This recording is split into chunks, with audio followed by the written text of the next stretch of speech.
Hi, this is Weekly Reflections, and I'm Nancy Joy. I called this week's Reflections, What's to Become of Us? Because that's a very special line my husband and I created, and I'll explain why. Um, everything going on, we've talked about the background noise, all the scandals, the next terrorist event, the next collapse of a natural disaster, all the things going on in our world. And if you hang out in that space, it's there. So if you hang out in that space, you can really get upset. You can not know, what to do. It can be very unnerving. It's not a good place to hang out, and it's a reality, of course, that we are leaving behind, and yet it is on our plate right now. And so as things play out on planet Earth, you can make it a little easier on yourself by realizing that there's absolutely not a thing you can do outside there, that what the real change is going on inside of you.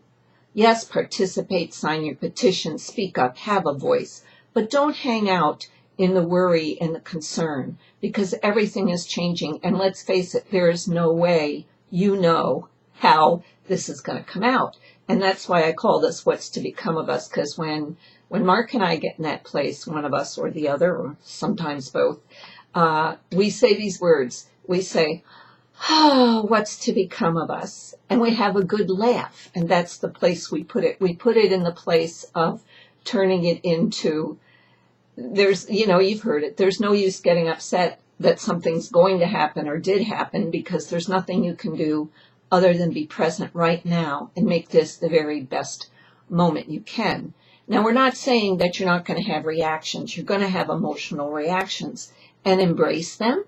Use the emotions to grow from and learn from and expand from. And then look at yourself in the mirror, or your friend or your husband, whatever, your mate, your child, and say, oh, what's to become of us? We're riding this out together. And the quote I got this week was another one from Seth Godin, I guess he says it. And he's sort of a business type person and does a lot of mentoring.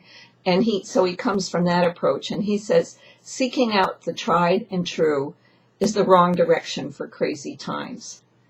And that's true. There is no tried and true anymore.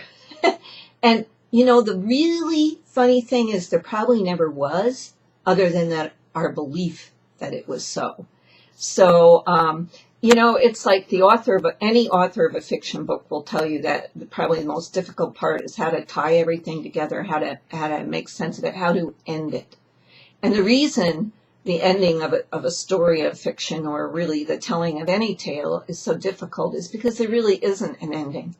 And even when the author manages to tie up the book beautifully at the end, in that moment, you close the book and you think, yeah, but what about this? And then what happened? And down the road, so what, and you continue the story.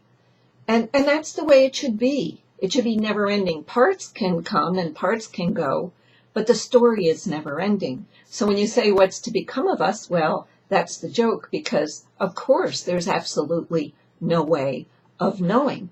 And so forget trying to figure it out. I know we all want to do that, and it's fun to talk about it. It's fun to hear the pieces. It's fun for us to share and put things together. But then take a deep breath and say, the old song when I was very little, probably then early 50s, there was a song out, Que sera, sera. Whatever will be, the future's not ours to see. Que sera, sera. And that was a really popular song, but it's still so true today. So it's enjoy your visions and your dreams. Keep living in them, expand them, make them feel so real to you. And at the same time, stay open to what's happening in your outer world as an illusion. And try that when you really get caught up in it, try the reset.